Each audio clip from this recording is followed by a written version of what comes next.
नमस्कार विद्यार्थी मित्रांनो, मी सुशील सोनवणे आपले A1 IAS अकॅडमीच्या या ऑनलाईन प्लॅटफॉर्ममध्ये स्वागत करतो. मित्रांनो, आपण राज्यसेवा पूर्व परीक्षा 2026 साठी संभाव्य प्रश्नांची एक सिरीज सुरू केलेली आहे. या सिरीजमध्ये आपण राज्यसेवा पूर्व परीक्षेसाठी जे अत्यंत महत्त्वाचे कंटेंट आहे की ज्याच्यावर दरवर्षी MPSC आयोग प्रश्न विचारत असतो, अशा कंटेंटला आपण काय करत आहोत, टॉपिक वाईज समजून घेत आहोत. मग त्या टॉपिकवरचे PYQ प्लस संभाव्य प्रश्न असे आपण ॲनालिसिस आपण या प्रश्नांचा बघत आहोत. तर आजचा आपला जो सर्वात महत्त्वाचा जो कंटेंट आहे तर तो काय आहे, जमीन सुधारणा. तर बघा मित्रांनो, या जमीन सुधारणामध्ये आता आपण या लेक्चरमध्ये जेवढं काही घेणार आहोत तेवढं तुमच्या येणाऱ्या एक्झामसाठी मोस्ट इम्पॉर्टंट आहे. या व्यतिरिक्त तुम्ही दुसरं काही नाही पण केलं तरी चालणार आहे. म्हणून आपण आपल्या टॉपिकचं नाव ठेवलेलं आहे एक क्लास टॉपिक खल्लास. ओके, त्याच्यामुळे सिंपल आहे की आपण संपूर्ण PYQच्या धर्तीवर येणारे संभाव्य प्रश्नांचे ॲनालिसिस बघणार आहोत. ओके, चला मग आजच्या जाऊया. आजच्या पहिले PYQ समजून घेऊया आणि मग आपण याकडे जाऊया. ठीक आहे. तर आता बघा, पहिला प्रश्न आहे तो राज्यसेवा पूर्व परीक्षा 2025 मध्ये विचारलेला का जमीन धारणेची मर्यादा म्हणजे एखादा व्यक्ती स्वतःच्या नावे किती जमीन धारण करू शकतो याची वैधानिक परिपूर्ण मर्यादा होय. तर अगदी बरोबर आहे की एखाद्या व्यक्तीजवळ स्वतःच्या नावाने तो किती जमीन ठेवू शकतो याची मर्यादा आपण जमीन धारणेची मर्यादा म्हणतो. ओके, तर जमीन धारेची मर्यादा लादण्याचे खालीलपैकी कोणते दोन महत्वाचे पैलू होते. तर बघा मित्रांनो, याचे दोन महत्वाचे पैलू होते. ते दोन महत्वाचे पैलू म्हणजे नेमके काय आहे, तर बघा त्याच्यामध्ये सर्वात पहिला महत्वाचा जो हे होता, बरोबर, पैलू होता, तर तो सगळ्यात महत्वाचा पैलू काय होता की विद्यमान जमीन धारणेवर काय ठेवायची, मर्यादा ठेवायची. म्हणजे की सध्याच्या घडीला एका व्यक्तीच्या हातामध्ये किंवा एका व्यक्तीच्या नावाने किंवा एका कुटुंबाच्या नावाने जास्तीत जास्त किती जमीन असली पाहिजे यावर एक काय असलं पाहिजे, नियंत्रण असलं पाहिजे. आणि दुसरी सगळ्यात महत्वाची काय आहे की भविष्यामध्ये एक व्यक्ती, बरोबर, स्वतःच्या नावावर किती जमीन ठेवू शकतो किंवा तो जास्तीत जास्त किती जमीन जमा करू शकतो यावर देखील काय ठेवणं, नियंत्रण ठेवणं. बरोबर, हे दोन महत्वाचे पैलू होते. आणि याच्यामध्ये जे म्हटलेलं की एकत्रित जमीन मालकी मर्यादा, तर याचा काही संबंध नव्हता. ओके, कारण की याच्यामध्ये एकत्रित मालकीचा तसं काहीच उल्लेख करण्यात आलेला नव्हता. कारण की इथं आपण फक्त व्यक्ती आणि कुटुंबाच्या नावाने किंवा संस्थेच्या नावाने किती मॅक्सिमम जमीन असेल याचा आपण विचार करतोय.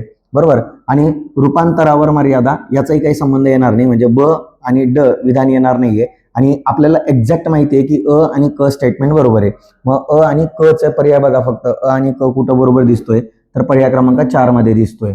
ओके, तर हे होतं पहिला PYQ. दुसरा PYQ बघा मित्रांनो, दुसरा PYQ काय होता की 2024च्या राज्यसेवा पूर्व परीक्षेमध्ये प्रश्न विचारण्यात आलेला होता. काय प्रश्न होता, तर बघा, खालीलपैकी कोणते प्रमुख धोरणात्मक हस्तक्षेप, बरोबर, हे भारतातील भूसुधारणांचा काय होते, भाग होते. म्हणजेच खालीलपैकी गव्हर्नमेंटने कोणकोणत्या उपाययोजना भूसुधारणांदरम्यान केलेल्या होत्या.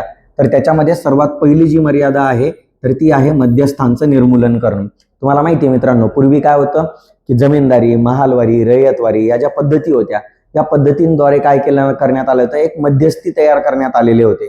सरकार आणि जमीनदार, बरोबर, यांच्यामध्ये एक ते मध्यस्थी होते. पण त्यांच्यामध्ये हे जे मध्यस्थांचं जे निर्मूलन करण्यात आलेलं होतं, हा सर्वात पहिला महत्वाचा बोल्ड मूव्ह होता भारत सरकारचा. दुसरा म्हणजे काय होतं, कुळ पद्धतींमध्ये सुधारणा, ज्याला आपण टेनन्सी रिफॉर्म्स म्हणतो. टेनन्सी रिफॉर्म्स म्हणतो म्हणजेच जे जमीन कसणारे होते, बरोबर, ज्याला आपण कुळ म्हणत होतो, तर त्या कुळांमध्ये काय करण्यात आलेली होती, त्या कुळ पद्धतीमध्ये काय करण्यात आलेल्या, त्या सुधारणा करण्यात आलेल्या होत्या. ओके, आणि तिसरं सगळ्यात महत्वाचं काय होतं की जमीन धारणेवर कमाल मर्यादा निश्चित करणं. म्हणजेच काय होतं, लँड सिलिंग ऍक्ट, ज्याला आपण काय म्हणूया, land ceiling act. Okay, land ceiling act पारित करून जास्तीत जास्त एका व्यक्तीच्या किंवा संस्थेच्या नावाने किती जमीन असली पाहिजे, कुटुंबाच्या नावाने, याची मर्यादा काय करण्यात आली होती, निश्चित करण्यात आलेली होती. आणि भूधारणांचे एकत्रीकरण म्हणजे काय आहे, consolidation of land. Consolidation of lands म्हणजे काय करण्यात आलं होतं की आपल्याला माहिती आहे मित्रांनो, वारसा हक्क कायद्यामुळे काय झालेलं होतं की जमिनीचं जे तुकडीकरण सुरू होतं त्याच्यामुळे काय झालेलं होतं की आजोबाच्या नावाने 100 एकर जमीन होती, परंतु नातवाच्या नाकाने ती 4-5 एकरवर येऊन गेलेली होती पंतूच्या नावाने. बरोबर, मग त्याच्यामुळे काय झालं होतं की जी जमिनीचं जे तुकडीकरण होत चाललं होतं वारसा हक्क कायद्यामुळे, त्याच्यामुळे काय होत होतं की जमिनीची जी उत्पादकता होती, बरोबर, तर ती कमी कमी होत चाललेली होती. त्याच्यामुळे जास्तीत जास्त फायदा करून घ्यायचा असेल तर आपल्याला जास्तीत जास्त तुकडे झालेल्या जमिनींना एकत्रित करून एकत्रित शेती करण्याचा फायदा, ज्याला आपलं कोऑपरेटिव्ह फार्मिंग म्हणतो आपण त्याला, तर त्याद्वारे जास्तीत जास्त उत्पादन घेण्याची क्षमता आणि तसंच उत्पादनाचा खर्चही, जर शेती मोठी असेल तर उत्पादनाचा खर्चही, आणि खूप सारे शेतकरी एकत्र येऊन जर शेती करत असतील तर उत्पादनाचा खर्च काय होऊन जातो, कमी होऊन जातो आणि जास्तीत जास्त आपल्याला उत्पादन घेता येऊ शकतं. त्याच्यामुळे हे चारीच्या चारी पर्याय भारत सरकारने काय केलेले होते, भूसुधारणांच्या दरम्यान राबवलेले होते. म्हणून वरीलपैकी सर्व असं याचं उत्तर असणार आहे. पुढे बघा, पुढचा प्रश्न 2019च्या राज्यसेवा पूर्व परीक्षेमध्ये विचारण्यात आलेला होता. आता याच्यामध्ये काय म्हटलं होतं, जमीन सुधारणेच्या व्याप्तीमध्ये कोणत्या गोष्टी समाविष्ट होतात. आता तुम्हाला माहितीये जमीन सुधारणांमध्ये आपण काय काय घडवून आणलं होतं, मध्यस्थांचं उच्चाटन, म्हणजे या ज्या महत्वाच्या पद्धती होत्या, रयतवारी, महालवारी, बरोबर, जमीनदारी, या पद्धती आपण काय केल्या, काढून टाकलेल्या होत्या. बरोबर, या पद्धती आपण ठेवल्याच नाहीत. त्याच्यानंतर आपण कुळ सुधारणा घडवून आणली होती, की म्हणजे जो कसणारा आहे, शेती कसणारा जो आहे त्याला कुळ म्हटलं जातं. त्याला निश्चितपणे किती कालावधीसाठी शेतजमीन कसण्यासाठी दिली जाणार आहे, किंवा बऱ्याच वेळा काय करण्यात आलं होतं, अनेक ठिकाणी काय करण्यात आलं होतं की या कुळांनाच जमिनीचं काय बनवण्यात आलेलं होतं, मालक बनवण्यात आलं होतं. बरोबर, तर अशा अनेक सुधारणा आपण यामध्ये घडवून आणलेल्या होत्या. त्याच्यानंतर जमीन धारणेची मर्यादा हे पण एक होतं, लँड सिलिंग ऍक्ट आपण पारित केलेले होते. त्याच्यानंतर सहकारी शेतीचं संघटन, मी आताच तुम्हाला बोललो, सहकारी शेती म्हणजे काय, की जमिनीचं जे तुकडीकरण होत चाललेलं होतं याच्यामुळे काय झालं होतं की छोट्या जमिनीची उत्पादकता ही कशी असणार आहे, कमी असणार आहे, आणि मोठ्या जमिनीची उत्पादकता ही कशी असणार आहे, जास्त असणार आहे. त्याच्यामुळे काय झालं होतं की ज्यांचे तुकडे करण झालेले होते शेतीचं, या तुकडे असलेल्या शेतींना काय करायचं होतं, एकत्रित करून, बरोबर, आपण असं म्हणूया की सर्वांनी एकत्रित येऊन काय करणं, शेती करणं. बरोबर, हा एक त्यामागचा उद्देश होता. म्हणून सहकारी शेतीला काय करण्यात आलं होतं, प्रमोट करण्यात आलेलं होतं. म्हणून हे चारीच्या चारी गोष्टी आपण कशात करण्यात आलेल्या होत्या, भूसुधारणांमध्ये केलेल्या होत्या. त्याच्यामुळे वरीलपैकी सर्व असा याचा काय असणार आहे, उत्तर असणार आहे. ओके, पुढे बघा, आता याच्यावरचे संभाव्य प्रश्न आपण बघूया. संभाव्य प्रश्नांमध्ये बघा, पहिला प्रश्न आपण काय घेतलेला आहे की कृषी पुनर्रचना जी आपण घडवून आणली होती, बरोबर, रिऑर्गनायझेशन ऑफ ऍग्रिकल्चर, बरोबर, या संदर्भात खालीलपैकी कोणत्या धोरणांचा समावेश होतो. मग आपण जे शेती क्षेत्रामध्ये जी पुनर्रचना घडवून आणली होती त्यामध्ये आपण काय काय केलं होतं, तर सर्वात पहिले आपण केलेलं होतं जमिनीचं पुनर्वितरीकरण घडवून आणलं होतं, रिडिस्ट्रीब्युशन ऑफ लँड. आपण काय केलं होतं, लँड सिलिंग ऍक्ट पारित केलेले होते, म्हणजे कमाल एका व्यक्तीच्या नावाने, संस्थेच्या नावाने, कुटुंबाच्या नावाने किती जमीन असेल ही जमीन आपण काय करण्यात आलेली होती, कायद्याद्वारे निश्चित केलेली होती. आणि या मर्यादेच्या पलीकडे ज्यांच्याकडे जमिनी होत्या, म्हणजे या मर्यादेपेक्षा जास्त जमिनी ज्या व्यक्ती किंवा कुटुंब किंवा संस्थेकडे होत्या, त्या काय करण्यात आल्या, त्या भारत सरकारने बळजबरी ताब्यात घेतलेल्या होत्या. ओके, आणि त्या ताब्यात घेऊन त्या जमिनीचं वितरण आपण कोणामध्ये केलं होतं, जे भूमिहीन होते किंवा कुळ होते, म्हणजे शेती कसणारा जो शेतकरी होता, ज्याला आपण कुळ म्हणतो, त्या कुळांना काय करण्यात आली होती, देऊन टाकण्यात आलेली होती. बरोबर, म्हणजे जमीन कसणाराच हा जमिनीचा कोण असेल, मालक असेल. ही भावना या जमीन पुनर्वितरणामधून आपण घडवून आणलेली होती. त्यानंतर जमीनधारकांचे एकत्रीकरण, मी तुम्हाला बोललो होतो, तुकडीकरणामुळे आपण काय केलं होतं, ज्या जमिनी होत्या त्यांना आपण काय केलं होतं, एकत्रित आणून तुकड्याच्या जमिनी आपण एकत्रित करून, म्हणजे मोठ्या प्रमाणामध्ये शेती काय केली होती, तुकडे असलेली शेती आपण एकत्रित केली. आणि यामुळे काय झालं, एकत्रित शेती करण्याचे अनेक फायदे असतात. एक तर उत्पादनाचा खर्च कमी होतो, वाहतुकीचा खर्च डिवाइड होऊन जातो, बरोबर, आणि जास्त शेती असेल, बरोबर, शेतीची जमीन जास्त असेल तर उत्पादन सुद्धा आपल्याला कसं घेता येतं, जास्तीत जास्त घेता येतं, म्हणून प्रॉफिट जास्त मिळण्याचे चान्सेस असतात. ओके, पुढं सहकारी शेती, तुम्हाला बोललो होतं की कोऑपरेटिव्ह फार्मिंगला काय करण्यात आलं होतं, प्रमोट करण्यात आलेलं होतं. बरोबर, तर हे सर्वच्या सर्व सुधारणा आपण काय केलेल्या होत्या. एकच मिनिट मित्रांनो,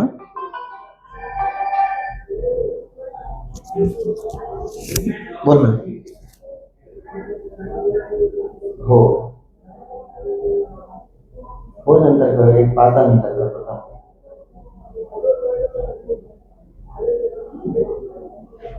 ठीक आहे, बघा आता, म्हणून तिघाच्या तिघ ऑप्शन्स आपण काय केलेले होते, पार पाडलेले होते. त्याच्यामुळे अ, ब आणि क असा याचा काय असणार आहे, उत्तर असणार आहे. ओके, पुढे जाऊया. हे कृषी पुनर्रचनेमध्ये घडवून आणलेलं होतं आपण. त्याच्यानंतर पुढचा जो सगळ्यात महत्वाचा तुम्हाला बोललो होतो की जमिनीचं पुनर्वितरीकरण, म्हणजे आपण काय केलं होतं, ज्यांच्या जवळ जास्तीची जमीन आहे त्यांच्याकडनं ती घेऊन कोणाला देण्यात आली, ती भूमिहीन मजुरांना वाटण्यात आलेली होती. जमीनधारकांचं एकत्रीकरण म्हणजे काय, जी विखुरलेली तुकडे तुकडे असलेली जी काही शेती होती तिला आपण एकत्रित करून काय केलेलं होतं, एकाच ठिकाणी पिकाची लागवड करणं योग्य असतं आणि त्याच्यातून उत्पादन खर्च कमी होतो आणि जास्तीत जास्त उत्पादन घेता येतं. यासाठी आपण हे जमीनधारकांचं एकत्रीकरण करण्यात आलं होतं. आणि सहकारी शेती, बरोबर, म्हणजे जे लहान शेतकरी होते किंवा अल्पभूधारक शेतकरी जे काय होते, बरोबर, तर त्यांना एकत्र आणून त्यांच्या जमिनी, श्रम आणि त्यांचे संसाधनं एकत्रित करून आपण काय करत होतो, शेती करत होतो. त्याच्यामुळे शेतीला जास्तीत जास्त उत्पादन मिळू शकत होतं. ओके, पुढे बघा.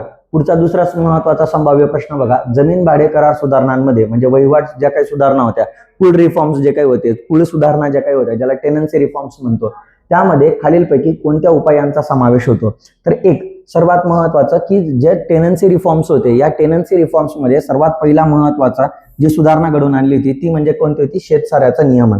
म्हणजेच काय की स्पेसिफिक, आता इथं काय म्हटलं, रेग्युलेशन ऑफ रेंट, म्हणजे ठराविक कालावधीसाठी त्या जमिनीला कसणाऱ्याकडून किती उत्पन्न घेणार आहे, बरोबर, कितवा हिस्सा घेतला जाणार आहे, याचं काय करण्यात आलं, ते निश्चिती करण्यात आली होती. साधारणतः 1/5 किंवा 1/4 यापेक्षा जास्त हिस्सा कोणी घेऊ शकत नव्हतं. याचा अर्थ काय करण्यात आलं होतं, आपण जो शेती कसणारा होता त्याच्याकडून जास्तीत जास्त किती हिस्सा घ्यायचा, बरोबर, हे काय करण्यात आलं होतं, निश्चित करण्यात आलेलं होतं. म्हणून शेतसाऱ्याचं नियमन करण्यात आलेलं होतं. दुसरं की ज्याला शेती कसायला दिलेली आहे, ज्या कुळाला आपण शेती कसायला दिलेली आहे, बरोबर, त्या कुळाला कार्यकाळाची काय देण्यात आली होती, सुरक्षितता देण्यात आली होती. म्हणजे आपण त्याला शेती देतानाच, म्हणजे आपण त्याला आपली शेती कसायला देतानाच आपण त्याला काय करून देत होतो की एक ठराविक कालावधीसाठी आपण त्याला सांगत होतो की तू आमची शेती 5 वर्ष कर, 10 वर्ष कर, 20 वर्ष कर, 15 वर्ष कर, बरोबर. म्हणजे त्याला कार्यकाळाची निश्चितता होती की आपल्याला ही शेती 10 वर्ष करायची आहे. ओके, पुढचा महत्वाचं आहे की शेतकरी किंवा कुळांसाठी मालकी हक्क काय करण्यात आले होते, देण्यात आले होते. मी तुम्हाला बोलतो लँड सिलिंग ऍक्ट मुळे काय झालेलं होतं की ज्या जास्तीच्या जमिनी होत्या त्या सरकारने काय केलेल्या होत्या, अधिग्रहण केलेलं होतं, त्यांचं जास्तीच्या जमिनी विकत घेऊन टाकल्या होत्या. आणि त्यामुळे काय करण्यात आलेलं होतं की त्या ज्या जमिनी होत्या त्या कोणामध्ये वाटून देण्यात आल्या, या कुळांमध्ये वाटून देण्यात आलेल्या होत्या. किंवा जे भूमिहीन शेतकरी होते, जे भूमिहीन होते त्यांच्यामध्ये या जमिनी काय करून दिल्या, त्या वाटून देण्यात आलेल्या होत्या. म्हणून अ ब क काय आहेत, तिघच्या तिघ स्टेटमेंट काय आहेत, करेक्ट आहेत. ओके, पुढे बघा. जसं मी तुम्हाला बोललो की भाडं निश्चित किती भाडं घेतलं जाणार हे आपण निश्चित केलेलं होतं. त्याच्यानंतर कुळ वहिवाटाची सुरक्षा, म्हणजे अचानक एखाद्याला आपली जी शेती कुळाला आपण करायला दिलेली त्याला अचानक शेतीमधून आपण काढू शकत नाही, म्हणजे ठराविक कालावधीसाठी त्याला शेती देणं गरजेचं होतं, बरोबर.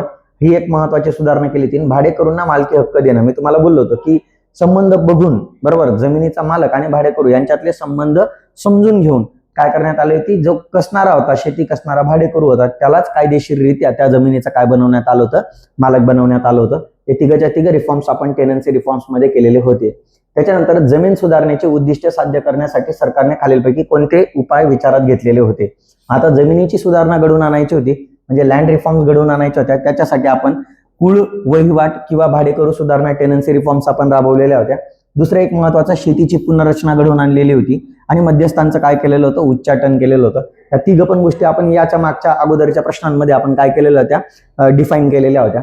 जसं मध्यस्थांचे उच्चाटन म्हणजे काय, रयतवारी, महालवारी, जमीनदारी या पद्धती आपण बंद केलेल्या होत्या. शेतीची पुनर्रचनेमध्ये आपण काय केलेलं होतं की तुम्हाला बोललो होतो की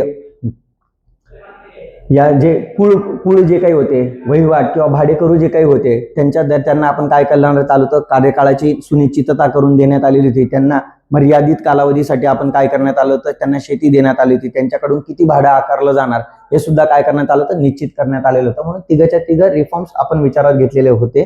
म्हणून अ ब आणि क हे याचं उत्तर असणार आहे. बऱ्याच वेळा प्रश्न याच्यावरच येणार आहे, फक्त प्रश्न विचारण्याची पद्धत घुमून फिरून हा प्रश्न विचारला जाणार आहे तुम्हाला, बरोबर. म्हणून हे नावं पाठच करून टाका की याच रिफॉर्म्स या क्षेत्रामध्ये काय करण्यात आलेल्या होत्या, सर्वात जास्त करण्यात आलेल्या होत्या. ओके, पुढे बघा. जसं आपण म्हटलं होतं की मध्यस्थांच्या उच्चाटनामध्ये आपण या पद्धती बंद केल्या, त्या रयतवाली, महारवाली ज्या पद्धती होत्या त्या बंद केल्या. त्या कुळ वहिवाटामध्ये आपण काय केलं होतं, जमीन कसणाऱ्याला काय करण्यात आली होती, कार्यकाळाची सुरक्षितता देण्यात आली होती. त्याला भाड्याचं नियमन करून दिलं होतं की योग्यरित्या आपण त्याच्याकडनं भाडं आकारलं पाहिजे आणि त्यांना जमिनीचं काय बनवण्यात आलं होतं, मालक बनवण्यात आलं होतं. तर शेतीच्या पुनर्रचनामध्ये आपण काय करण्यात आलेलं होतं की जमिनीची कमाल धारणा मर्यादा आपण काय करण्यात आली होती, निश्चित केली होती लँड सिलिंग ऍक्ट मुळे. त्याच्यानंतर विखुरलेल्या जमिनींना आपण एकत्रित केलेलं होतं आणि सहकारी शेती सारख्या शेतीला आपण काय दिलेलं होतं, चालना दिलेली होती. ओके, पुढे बघा.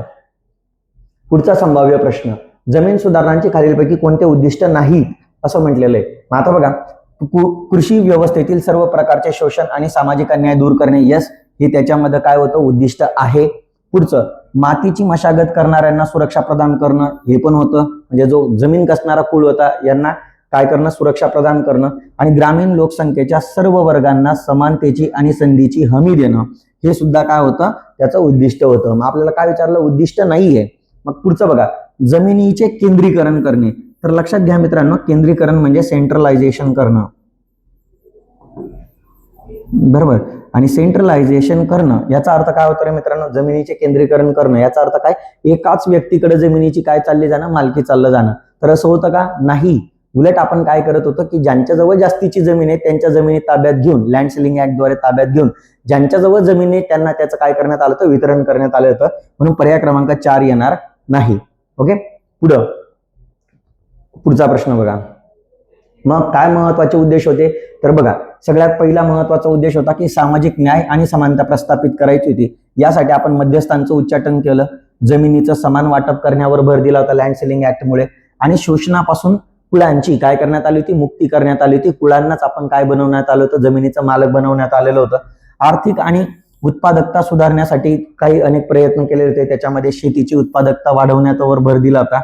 कमाल जमीन धारणेवर काय करण्यात आली होती, मर्यादा निश्चित करण्यात आली होती. जमिनींचं एकत्रीकरण करण्यात आलेलं होतं.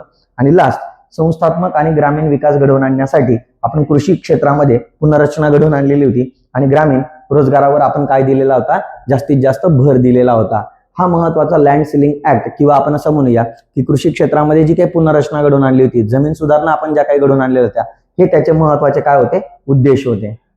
पुढे बघा, पुढचा प्रश्न बघा की जमीन सुधारणांचा समावेश डॅश डॅश मध्ये होतो, कोणत्या सूचीमध्ये होतो. तर लक्षात घ्या मित्रांनो की जमीन सुधारणा ज्या आहेत तर त्या राज्य सूचीचा भाग आहे, बरोबर. आणि म्हणून इथं जे लँड सिलिंग ऍक्ट केला तर तो केंद्र सरकारचा नव्हता. प्रत्येक राज्याचा लँड सिलिंग ऍक्ट कसा होता, वेगवेगळा होता, बरोबर. कारण की प्रत्येक राज्याने तिथल्या मर्यादेनुसार तो लँड सिलिंग ऍक्ट काय केलेले होते, पारित केलेले होते.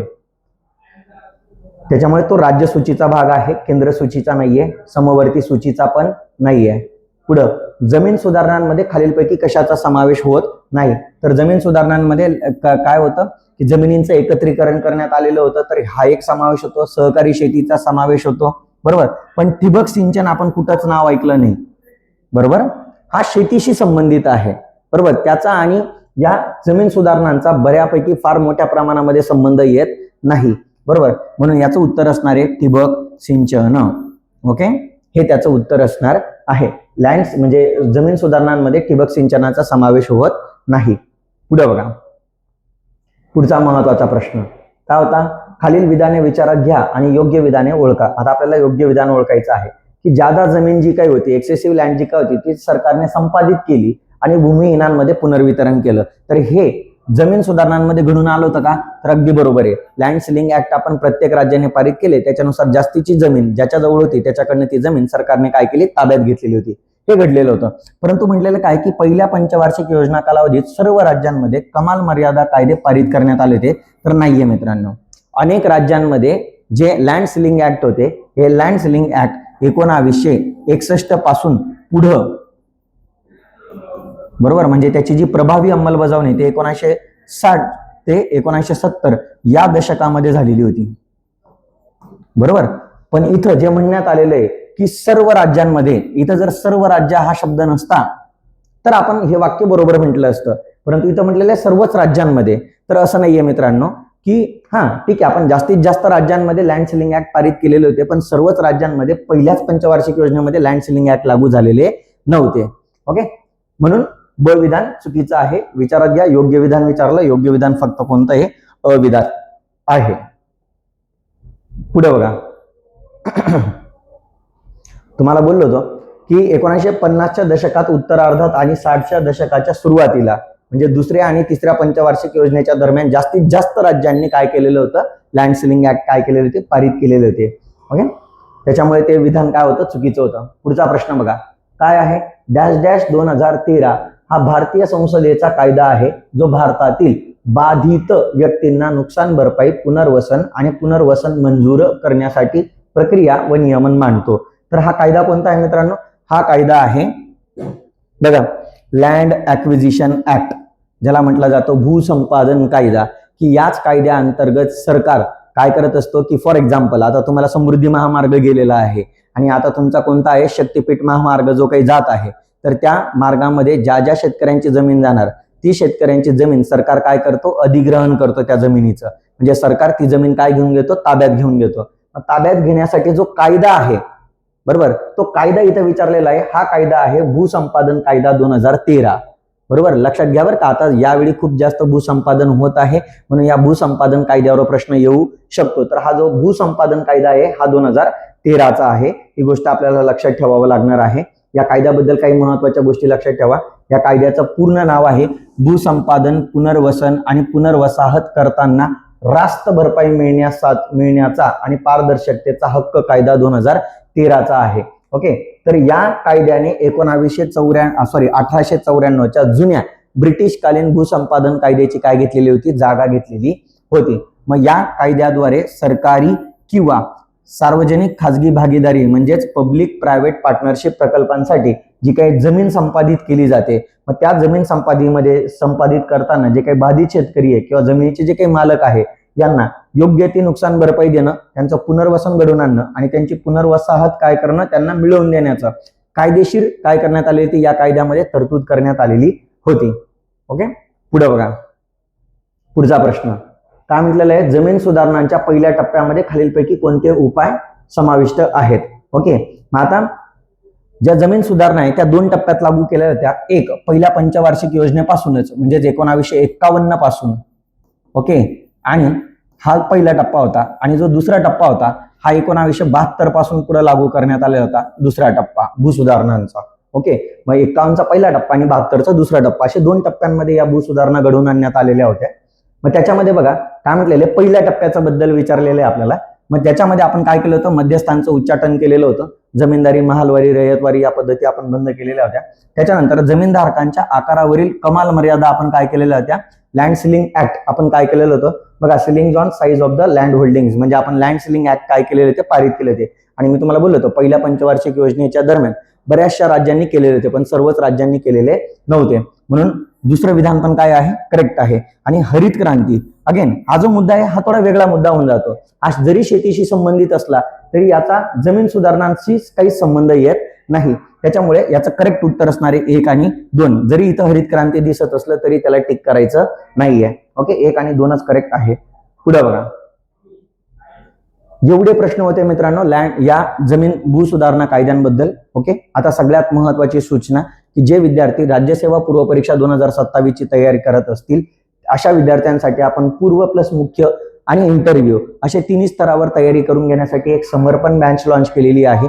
यामध्ये तुम्ही पाहू शकता हे सर्व आम्ही जे फॅकल्टी आहोत यामध्ये तुमचं इकॉनॉमिक्स मीच घेणार आहे आणि हे आम्ही सर्व फॅकल्टीजने 2-2, 3-3 वेळा काय दिलेले आहेत? मेन्स दिलेले आहेत, इंटरव्ह्यूज दिलेले आहेत. ओके, असेच फॅकल्टीज तुम्हाला इथं काय करणार आहेत? टीच करणार आहेत. ओके, पुढे बघा, मग याच्यासाठी तुम्हाला काय करायचं आहे? ही समर्पण बॅच मध्ये तुम्हाला काय काय प्राप्त होणार आहे? तर याच्यामध्ये तुम्हाला लाईव्ह प्लस अनलिमिटेड रेकॉर्डिंग प्राप्त होणार आहे आणि या बॅचची व्हॅलिडिटी तुम्हाला लाईफ टाइम असणार आहे. जोपर्यंत तुमची पोस्ट निघत नाही तोपर्यंत तुम्हाला हे दिले जाणार आहे. याच्यामध्ये प्री प्लस मेन्स असे तुमची प्रॅक्टिस करून घेतली जाणार आहे की सोबतच तुमची आन्सर रायटिंगची प्रॅक्टिस करून घेतली जाणार. PYQ analysis, study notes, test series, mentorship देखील तुम्हाला इथं प्रदान केली जाणार आहे. यासाठी तुम्हाला काय करायचं आहे मित्रांनो? आपल्या प्ले स्टोअरला जायचं आहे किंवा ऍपल स्टोअरला जाऊन काय करायचं आहे? तुम्हाला आपलं एऑन IAS अकॅडमीचं ऍप डाउनलोड करायचं आहे. ओके, आणि कोर्स परचेस करण्यासाठी तुम्हाला हा माझा कुपन कोड काय करायचा आहे? यूज करायचा आहे, ज्याचं नाव आहे सुशील सर कॅपिटल लेटर्स मध्ये. ओके, तुम्हाला निश्चितपणे डिस्काउंट मिळून जाणार. आपल्या डेली PDF प्राप्त करण्यासाठी तुम्हाला काय करायचं? आपल्या या टेलिग्राम चॅनलचा जो काही QR कोड आहे याला स्कॅन करायचा आहे आणि तुम्हाला सर्व PDF या टेलिग्राम चॅनलवर काय होतील? प्राप्त होऊन जातील. ओके, आपल्या 2 ठिकाणी ब्रांचेस आहेत, एक पुणे आणि नागपूर. आणि जर तुम्हाला ऍडमिशन करायचं असेल तर तुम्ही ऍडमिशनसाठी या नंबरला कॉल करू शकतात. ओके, चलो धन्यवाद मित्रांनो, थांबूया, बाय बाय.